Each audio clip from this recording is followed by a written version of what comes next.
What is up, and happy Thursday. Thanks so much for joining me for my office hours here. My name is JDM, aka Josh David Miller, aka the shredder of business models, but I don't like to talk about it. That's actually not true. But anyway, I am here every single Thursday at 10 a.m. to answer whatever questions you have about startups and traction, from idea all the way to product market fit. Got some good questions today, some prototyping, some legal questions, and so forth. I'm kind of excited to dive in here. Now, got a little question of the day, as we often do. So I'm super curious, what is the absolute best startup advice that you've ever received? Go ahead and drop that down in the comments. Let's get some really good crowdsourced startup advice. Drop it down in the comments. Really want to know best startup advice you've ever received. Okay, now let's go on to our first question here. And our first question comes from a marketing founder, and they want to know how you would go about the process of prototyping a service. And so I've talked a lot lately across my social media and definitely here on my office hours about prototyping, and I'm going to talk more about it today. But one of the things that keeps coming back is like, oh, I run an agency, I run a service, I do something like that. How would I go about the process of prototyping it? So I want to take some time and talk about how you could prototype a service, and then how to think about that prototype process a little bit more broadly than that. So first things first is we have to narrow in on what we mean when we say prototype a service. So if you're trying to prototype, you're trying to learn something directly from customers. You're trying to answer some type of wicked question, and you've narrowed down into, this is the thing that I want to think about. I want to put that in front of customers. I want to get data back from 5 or so of them so that I can kind of incorporate that, iterate that, and then maybe move on to another round. And so the question that we have to start with is what's the thing that we're actually prototyping?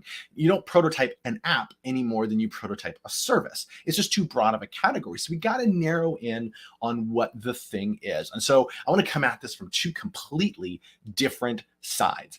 So the first side is, let's say that there's something special about the service. The thing that you want to put in front of customers is something inside the actual exchange that makes the customer go, wow, right? You have that wow moment inside of the exchange. Your service is so extraordinary. It's so fantastic. It's so wonderful in the way that it's delivered, that in that is what you need to prototype. And that could be that you're doing something like an escape room, for example, where in that case, the thing, the wow, is in the experience. It's not in anything surrounding the experience. And so you need to prototype that.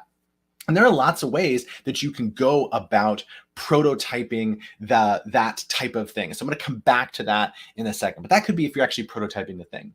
On the flip side, you may not be actually prototyping the thing. You may be prototyping something around the thing. As an example, let's say that you clean gutters for people. And in that process of cleaning gutters, there's a usual way by which you go about getting bookings. And that is somebody looks you up in whatever the digital equivalent of the yellow pages for them is. For me, that'd be like looking on Google Maps, for example, and trying to find, a person who can clean the gutters. And then you pick up the phone, or if you're lucky, maybe you send in an email, you do this manual process, and then somebody comes out and they clean your gutters and they go away. And you probably get a window, of 4 hours or something like that, where they're going to arrive to do that.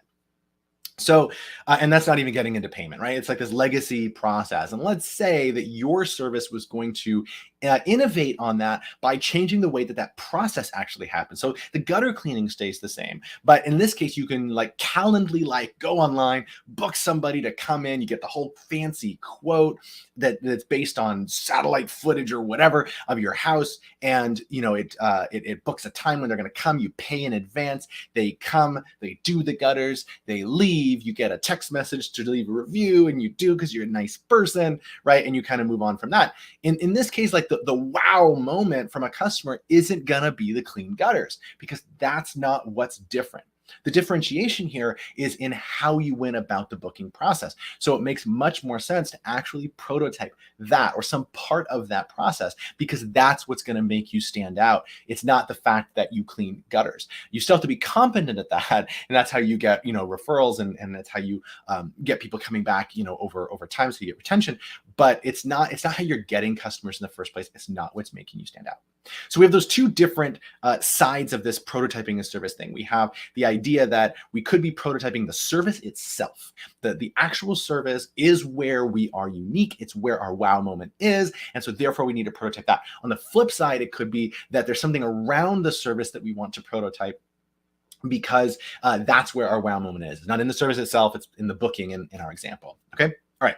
So based on that, I want to just go right back to this, what is a prototype? So prototypes are 3 or 4 core things, right? So prototype is as small as possible, but it's not any smaller than that. It's not smaller than it needs to be, but it is as small as possible. It's just a facade of the real thing. It's not a minimum viable product. It's a facade that is intended to create the experience of the thing without actually building the thing. So it's as small as possible, but it's not any smaller than that. It's disposable.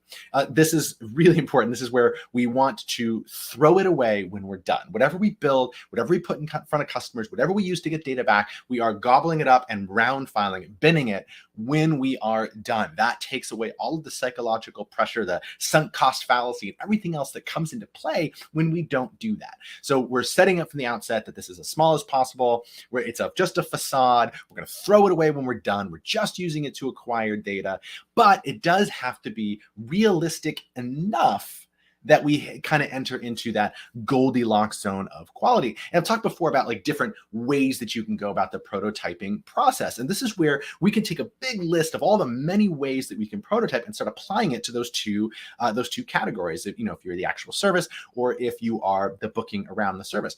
The booking around the service is the obvious one, because that basically just becomes like software. You could do Google Slides like we have, here. You could create a clickable prototype of that process, and something that's a little bit more robust. You could do pen and paper if you're really early on. That kind of runs counter to this particular example, but you could do something like that. Or if you're pretty far along, you might be able to do a Zapier hack. This is where you take the technology and you just link it all together, with some Zap. So you do Calendly and you get payment, and it does this and it does that, and it's just kind of zapping around through Zapier. So you could do something like that. But there's lots of different ways that you can approach that. And so that's not the interesting one. I have a feeling that the founder asking this question was really looking at that actual service side, where it's the service where the wow moment is. And if that's true, the way that you go about prototyping that is actually a bit different. You're not going to likely put something up like a website or like an app screen and put it in front of people, because it's not going to tell you what you need to know. So instead, you're going to have to pull out a different box of tools. And that other box of tools can involve things like role playing and body storming. So the basic idea is, when you're really early on in the design thinking process and you're just trying to develop empathy, one of the things that you can do is body storm or role play, where you actually take your people and you act out the thing that you're trying to do in order to say, what's it like to be in that experience? And so everybody on your team, you all take on roles and you actually role play the thing out like you're a kid playing pretend. And you go through that process in order to learn what it's like in their shoes, to gain that empathy that you can use as a starting point for those customer conversations that you're going to have later. And as you get further along, you can actually involve the customer in that process, right? So you can bring the customer into that process and essentially role play with them in a way that's as least silly as possible. It'd be better to have an example, which I don't have off the top of my head, but that's one way that you can involve the service aspect of it. Another way is with what we usually call service evidence. So this is when you go out and you do a service for someone, and after doing said service, or during the process of said service, before, during, after, whatever, you leave stuff behind. And that's everything from the text messages, the emails that you send. If you do a deliverable, then it's a deliverable. If you send them an invoice at the end, it's that. If they have to click on a QuickBooks link in order to pay you, it's that. All of that is service evidence, where there's experiencing these little touch points along the way that act as evidence of the overall value proposition, or not, right? Which is a whole other topic. Service design thinking is another category than prototyping. But all those little service evidences can house those wow moments. It might be, in the case of not like the gutter cleaning, it could be that you are getting something at the end that was like, this is the thing, and that's the part that's wow. This is going to be a dumb, contrived example, but just to keep it in the world of gutter cleaning, let's say they actually sent you afterward, you have videographic and other evidence of how much they actually removed from your gutters. And let's say that was super cool. Their hypothesis is people really want to know how much came out of the gutters. And so, so they give you this like evidence or report at the end, and that would be the wow moment. Well, then what they can do is actually test that piece of it. You can take a fake touch point, however that looks, text message, email, video. Let's say they snake a camera in there like they're doing a gutter colonoscopy or something like that, and get video back. And so they send video. All of those things you can prototype in fairly simple ways. And what you're really doing is prototyping the service itself. So, or the service evidence that comes out of that, testing the service little touch point that you do. So that's our first question that we have here. Before I go on, I am going to say that I'm on vacation right now. So this is pre-recorded. Hopefully you've noticed me in the chat trying to engage with you guys because I'm naughty and I do that on vacation. But this is a little pre-recorded here. So that's why I haven't brought any of your comments up live. So yeah, but thank you for bearing with me anyway. So while we're on the subject of prototyping, I got one more thing. So I'm super excited about this. So today's Thursday, if you're watching this live, and Saturday, applications close for a new cohort program that I'm running that kicks off on Monday, October 17th. So here is the 30,000 foot view of the traction thinking prototype cohort. It's where you get to test finding traction with real customers in 30 days by actually doing 4 cycles, 1, 2, 3, 4 cycles of rapid prototyping with your customer. You're going to create a prototype, put it in front of a customer, get feedback, iterate, and you're going to do it 4 times in the 5 weeks that we're going through this cohort program. It is entirely online. It's facilitated by me and my buddy Dan Cassis Murray. And it is entirely free because I've partnered with the Sacramento Metro Business Center to put this on. So if you are curious about rapid prototyping and you want to learn and engage in that process, get your application and go to tractionthinking.com. Just click the join the cohort button. It's a little video ask application, which will review. Applications close on Saturday, and then we'll kick off ready to go, roar in on Monday, 10/17. Really hope to see you guys there. We've gotten some awesome applications, have started admitting people into the program. And so we got a really fantastic group. I'm really excited about it. So there's that. So the next question that I got in is one that's kind of out of left field for this particular channel, but we're gonna play around with it anyway. So Brandy wanted to know, can you cover any information you have on changing a registered LLC name and what exactly a DBA form is, and if it's necessary to have one for a registered LLC and all that. So we're talking DBAs, we're talking LLCs, we're talking all that stuff. So that's what we're gonna do. The first thing that I want to say here is I'm not a lawyer, and the following does not constitute legal advice. But I'm going to tell you what I know at the 30,000 review, and then I'm going to contextualize it into what this channel is actually about and what my office hours are mostly about. So first things first, LLC legal structure, that's something that you file usually with the Secretary of State of your particular jurisdiction. This is United States specific. Not really familiar with the laws outside the United States. And, again, even in the United States, not a lawyer, just saying. But that's something you file with the state. And that entity also has a tax ID associated with it, usually with the Internal Revenue Service, the IRS. And so you pay taxes, for that entity, or they pass through, all of that set up in that way. But the entity is filed through the state. A DB, and then the LLC is actually a legal entity outside of yourself. So, for example, I do a lot of business under my consulting company at the Right Box LLC, which is a California limited liability company. And so I have that LLC. It's apart from me. Even if you only have one member, like a single member LLC, it's still an LLC. It's still a separate thing that you can use to limit your own liability. And there's all kinds of taxes and other things that we're not going to get into here, but that's kind of the entity thing that you have. And so if I do legal agreements, for example, between me and clients, between me and partners, or anything else that I do that involves some type of legal agreement or exchange of money, that's done in the name The Right Box LLC, because that's the legal entity that I'm using. But a DBA, or doing business as, is a way to do that latter part. Again, not a lawyer. It's a way of doing that latter part under a name that's different than the legally filed entity with the state. And so you can say that this is really common actually for sole proprietorships, where you don't make a filing with the state and you don't say, I'm not The Right Box LLC, I'm just Josh David Miller. And so I'm doing business under Josh David Miller. But my legal name, see, is Joshua, right? So on my official paperwork with the government, it says Joshua David Miller, which means that I can do business under Joshua David Miller, and I can sign agreements under that and so forth.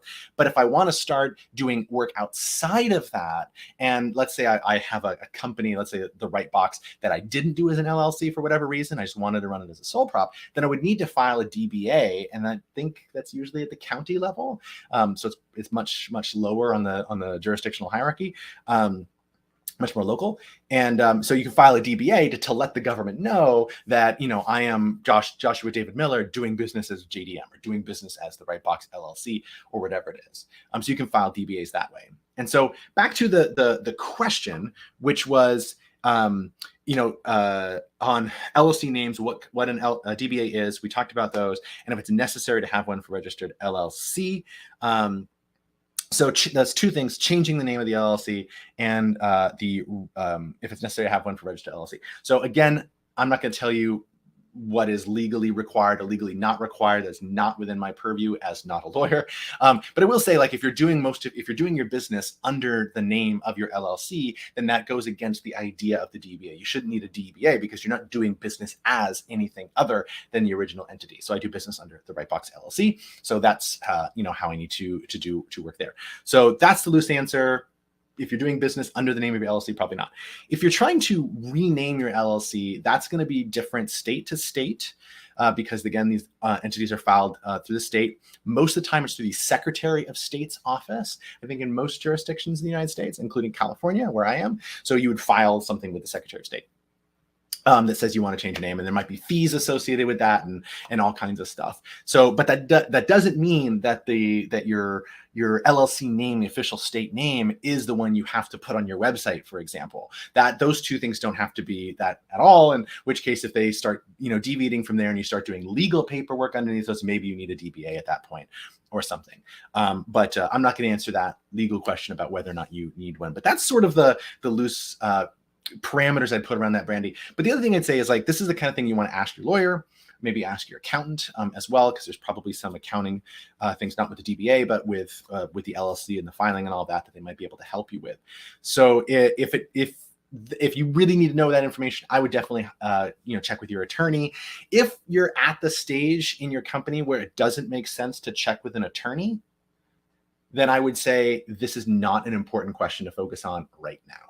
So if you're just trying to dot all the I's and cross the T's and all that stuff, but you're not really out and doing stuff yet, it's probably not the most important question about DBAs and LLCs. Everybody who starts a business, particularly Main Street type business, and it sounds like you're doing an event rental business, then we have a tendency to focus on like this checklist stuff. I'm going to do this with the IRS. I'm going to do this with the state. And that's what running a business is. And it's not. Like, running a business is finding a customer, getting them to pay you money for something. And so if you are, and I'm not saying you are because I don't know anything about you, but if you're really early on in that process, you're just getting started. And so it doesn't make sense to like go through all the lawyer process because like you want to spend $5,000 right on the lawyer stuff, then it's probably not the right question for right now. And I'd focus on other things, with once again the caveat that I am not a lawyer. So those are the big things that I had to share with you guys again. So I will just say, I'm going to be back next Thursday. That would be actually not October 13th. That's today, October 20th is when I will be back. And I just want to resurface my question of the day, which is, what is the best startup advice that you have ever received? Let me know. I want to soak that in. I want to crowdsource some great wisdom here. So let me know. If you're having a good time, remember, like and subscribe. Helps me out a lot. And that's it. I will see you guys next week. Thank you so much for joining me today. And I hope you have a fantastic